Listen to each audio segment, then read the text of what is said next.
নমস্কাৰ job preparation Assam চেনেলটোলৈ আপোনালোক সকলোকে পুনৰবাৰ স্বাগতম জনাইছোঁ। আজিৰ এই ভিডিঅ'টোত ইকনমিক্সৰ কিছুমান বেছিক কনচেপ্ট যেনে GDP, GNP, NDP, NNP সম্পৰ্কত আলোচনা কৰিম।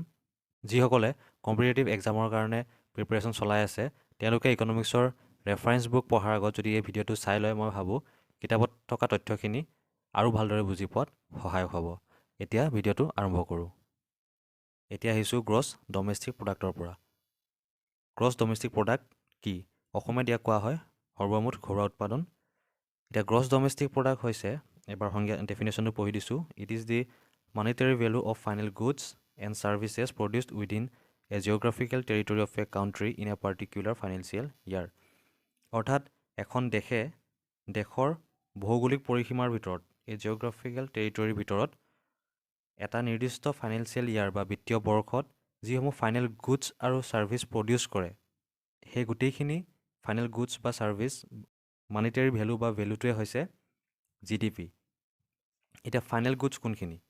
ফাইনেল গুডছ সেইখিনি হৈছে যাক আমি ফাইনেল ইউজ কৰিব পাৰোঁ, অৰ্থাৎ যিসমূহ গুডছ প্ৰডাকশ্যনৰ সকলোকেইটা ষ্টেজ পাৰ কৰি আহিছে আৰু প্ৰডাকশ্যন ষ্টেজ পাৰ কৰিবলগীয়া নাই, তাক আমি এতিয়া কনজামশ্যনৰ কাৰণে ফাইনেলি ব্যৱহাৰ কৰিব পাৰোঁ। সেইসমূহকে ফাইনেল গুড বুলি কোৱা হয়। যেনে আমি যি কাপোৰ পিন্ধোঁ, তাৰপিছত আমি টিভি চাওঁ, টেলিভিশ্যন, কাৰ আমি ব্যৱহাৰ কৰোঁ, সেইবিলাক পৰে ফাইনেল গুডছত। মানে ইয়াক আৰু প্ৰডাকশ্যনৰ বেলেগ ষ্টেজত ব্যৱহাৰ কৰিবলগীয়া নহয়। ধৰক এতিয়া কপাহ প্ৰডাকশ্যন কৰিলে, কপাহ প্ৰডাকশ্যন কৰাৰ পিছত ইয়াৰ প্ৰডাকশ্যনৰ বিভিন্ন ষ্টেজ গৈ শেষত ই এক কাপোৰলৈ ৰূপান্তৰিত হয়। সেইটো হৈছে প্ৰডাকশ্যনৰ শেষ ষ্টেজ। আৰু সেই শেষ ষ্টেজত যেতিয়া কাপোৰটো আমি এতিয়া ক্ৰয় কৰিম যে কনজামশ্যনৰ কাৰণে বা ব্যৱহাৰৰ কাৰণে, তেতিয়া সেই পৰ্যায়ত তাক ফাইনেল গুড বুলি কোৱা হয়। কিন্তু সি যেতিয়া কপাহ আছিলে, মানে তাক আকৌ ডেভেলপ কৰি বেলেগ পৰ্যায়লৈ নি থকা হ'ব, তেতিয়া সেইটো আছিলে ইণ্টাৰমিডিয়েট গুড। গতিকে এই ফাইনেল গুড আৰু ছাৰ্ভিচ এখন দেশে এটা বছৰত যিমান উৎপাদন কৰে দেশৰ পৰিসীমাৰ ভিতৰত, দেশৰ বাহিৰত নহয় আকৌ, দেশৰ পৰিসীমাৰ ভিতৰত যিমানখিনি গুড এণ্ড ছাৰ্ভিচ তেওঁলোকে প্ৰডাকশ্যন কৰে তাৰ ভেলুৱে হৈছে গ্ৰছ ডমেষ্টিক প্ৰডাক্ট। এই ক্ষেত্ৰত আপোনালোকে মন কৰিব, এই GDPয়ে কেতিয়াও এই এব্ৰড অৰ্থাৎ ফৰেইন কাণ্ট্ৰি বা দেশৰ পৰিসীমাৰ বাহিৰত যোনখিনি তেওঁলোকে উৎপাদন কৰে, ধৰক ভাৰতৰ টাটা কোম্পানী আছে, টাটা গ্ৰুপে ধৰক ভাৰতৰ বাহিৰত গৈ USA, জাপান বা এইবিলাকত যদি তেওঁ কিবা প্ৰডাকশ্যন কৰি আছে, তেওঁ প্ৰডাকশ্যনৰ সেই বস্তুখিনি বা তাৰ ভেলুখিনি এই GDPত নোসোমায়।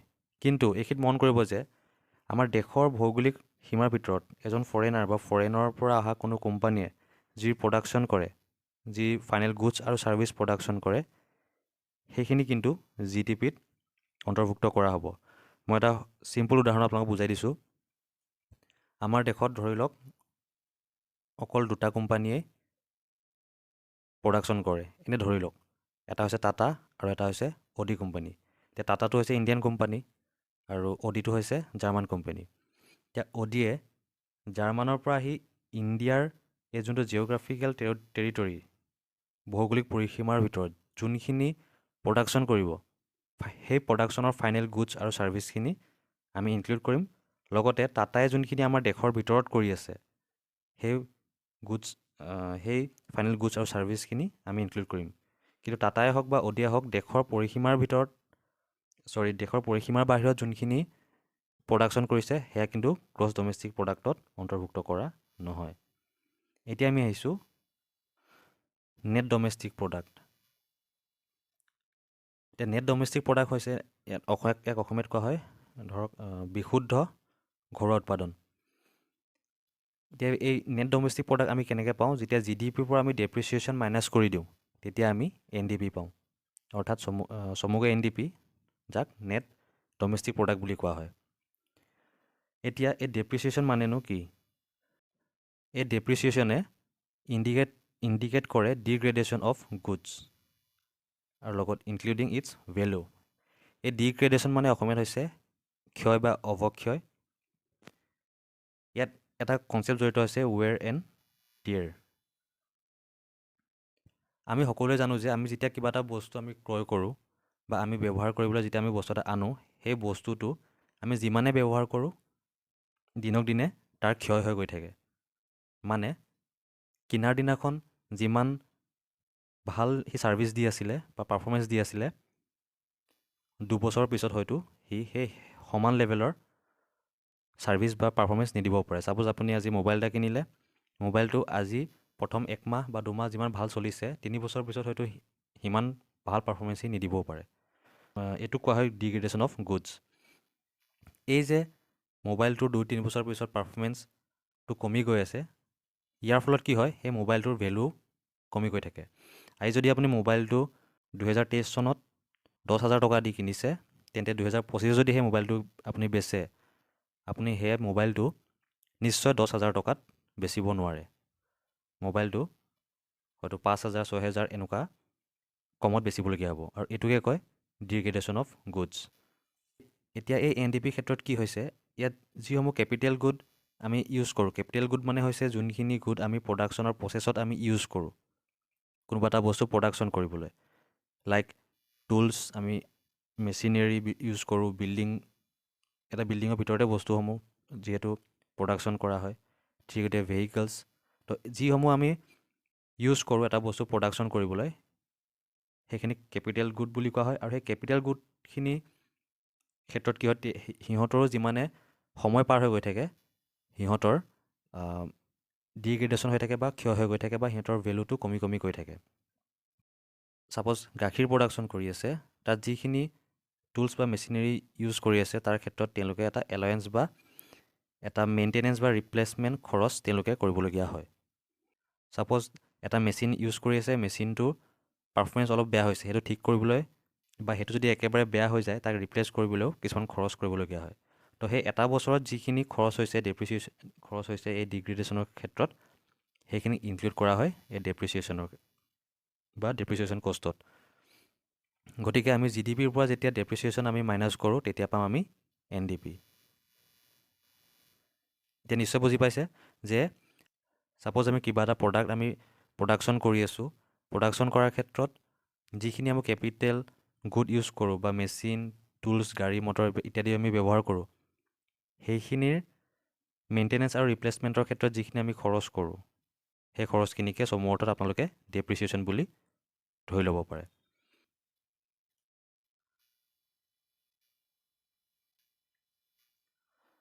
এতিয়া আহিলে গ্ৰছ নেশ্যনেল প্ৰডাক্ট। ইয়াৰ আগত আছিলে GDP, ডমেষ্টিক প্ৰডাক্ট। ইয়াত আহি গ'ল নেশ্যনেল প্ৰডাক্ট। এই নেশ্যনেল প্ৰডাক্ট যেতিয়া আহি যায়, সেইটো এটা চমু ফৰ্মুলা আছে, GNP = GDP + NFIA। এতিয়া আমি পাতিম যে NFIA কি হয়। চমুকৈ মই ডেফিনেশ্যনটো পঢ়ি দিছোঁ। When we add net factor income from abroad in GDP, তেতিয়া সি GNP লৈ পৰিৱৰ্তন হয়। এই NFIA ফুল ফৰ্মটো হৈছে net factor income from abroad. এতিয়া নেট ফেক্টৰ ইনকাম মানেনো কি হয়, সেয়া অলপ বুজি লওঁ আহক। নেট ফেক্টৰ ইনকামৰ এটা ফৰ্মুলা আছে, কেনেকৈ উলিয়ায় সেয়া মই চমুকৈ পঢ়ি দিছোঁ। Income earn by Indian employed in the rest of the world minus income earn by the foreigner in India. সহজ ভাষাত ক'বলৈ গ'লে, এতিয়া আমাৰ ভাৰতৰ যিসমূহ নাগৰিকে বাহিৰত চাকৰি কৰি আছে, ছাপ'জ ইণ্ডিয়াৰ এজন নাগৰিকে USA-ত কাম কৰি আছে, তেওঁ হৈছে NRI, তেওঁহে USA-ত কাম কৰি আছে, কিন্তু তেওঁৰ ফেমিলি মানুহখিনিতো ইণ্ডিয়াতে আছে। ত' তেওঁ যি ইনকাম আৰ্ণ কৰে USA-ৰ পৰা, সেই ইনকামৰ কিছু অংশ তেওঁ তাত খৰচ কৰে, আৰু কিছু অংশ তেওঁ ইণ্ডিয়ালৈ পঠিয়ায় বা ভাৰতবৰ্ষলৈ পঠিয়ায়। কেনেকৈ পঠিয়ায়? তেওঁ নিজৰ ফেমিলি বা পৰিয়াল চলিবলৈ তেওঁ পইচা পঠিয়ায়, বা তেওঁ ইয়াত যদি কিবা ইনভেষ্ট কৰে তাত পঠিয়ায়। লগতে ডাইৰেক্ট বা ইনডাইৰেক্ট টেক্সৰ ক্ষেত্ৰতো তেওঁলোকে ভাৰতলৈ পইচাসমূহ পঠিয়াই থাকে, বা চৰকাৰক টেক্সৰ ক্ষেত্ৰত চৰকাৰক দিয়ে। তো আল্টিমেটলি কি হৈছে, USA-ৰ পৰা পইচাখিনি ইণ্ডিয়ালৈ আহি আছে। তো এইখিনি হৈছে income earn by Indian employed in the rest of the world. মানে ভাৰতৰ ভৌগোলিক পৰিসীমাৰ বাহিৰত এজন ভাৰতীয়ই বা NRI যিসমূহ আৰ্ণ কৰা যিখিনি অংশ ভাৰতলৈ আহে, তাক ইয়াত ইনক্লুড কৰা হৈছে।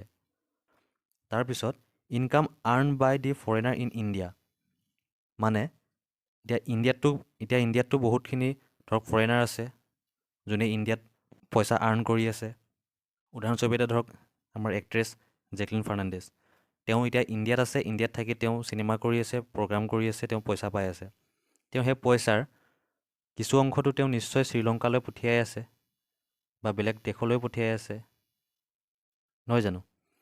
তো সেই ফৰেনাৰ ব্যক্তিজন বা ফৰেন কোম্পানী এটাই ইণ্ডিয়াৰ পৰা যিখিনি পইচা আৰ্ণ কৰি ইণ্ডিয়াৰ পৰা বেলেগ এখন কাণ্ট্ৰিলৈ পঠিয়াই আছে, সেইখিনি ইয়াত অন্তৰ্ভুক্ত কৰা হৈছে।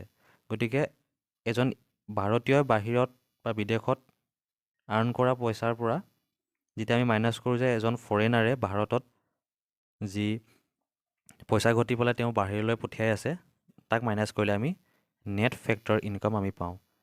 এইখিনিতে মন কৰিবলগীয়া, ইণ্ডিয়াৰ ক্ষেত্ৰত কি হয়, GNPটো সৰু হৈ থাকে GDPতকৈ। কিয় হয়? এইটো হৈছে যে আমাৰ net factor income from abroad প্ৰায় নিগেটিভত থাকে। অৰ্থাৎ বিদেশৰ পৰা যিমান পইচা আমি ভাৰতলৈ আনো তাতকৈ বেছি আমাৰ ভাৰতৰ পৰা বিদেশলৈ পইচাটো যায়। সেই গতিকে এইটো নিগেটিভত থাকে, তাৰ বাবে GNPটো GDPতকৈ সৰু হৈ থাকে ইণ্ডিয়াৰ ক্ষেত্ৰত। এতিয়া আপোনালোকে GNP বুজি পালে, গ্ৰছ নেশ্যনেল প্ৰডাক্ট। এতিয়া GNPৰ পিছত আমি পাম NNP, যাক কোৱা হয় নেট নেশ্যনেল প্ৰডাক্ট, অৰ্থাৎ বিশুদ্ধ ৰাষ্ট্ৰীয় উৎপাদন। এতিয়া যেতিয়া নেট শব্দটো আহি যায়, মন কৰিব যেতিয়া নেট শব্দটো আহে তেতিয়া আমি এই ডেপ্ৰিচিয়েশ্যন শব্দটো লগালগ আহি যাব। সেইটো মনত ৰাখিব, যেতিয়া নেট আহিব তেতিয়া ডেপ্ৰিচিয়েশ্যন আহিব, আৰু এই GNP পৰা আমি যেতিয়া ডেপ্ৰিচিয়েশ্যন মাইনাছ কৰিম তেতিয়া আমি পাম NNP। এতিয়া মোৰ প্ৰশ্নটো হৈছে আপোনালোকৰ ওপৰত, যে তেতিয়া গম পাম যে আপোনালোকৰ কনচেপ্টটো ক্লিয়াৰ হৈছে নে নাই।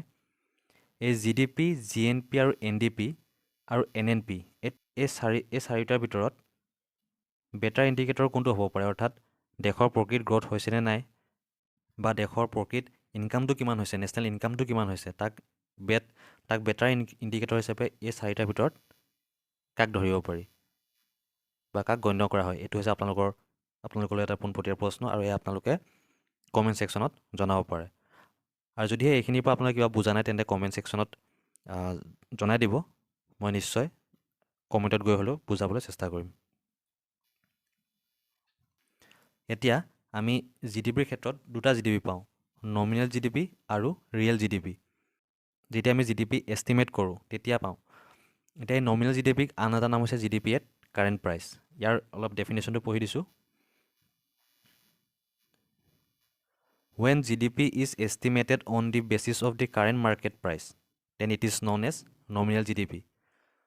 অৰ্থাৎ কোনোবা এটা বছৰৰ, ধৰি লওক 2022-23 চনত, এই 2022-23 চনৰ মাৰ্কেট প্ৰাইচ বা বৰ্তমানৰ কাৰেণ্ট প্ৰাইচ, এই কাৰেণ্ট প্ৰাইচৰ ওপৰত ভিত্তি কৰি যেতিয়া GDP গণনা কৰা হয় বা এষ্টিমেট কৰা হয়, তেতিয়া আমি নমিনেল GDP পাওঁ।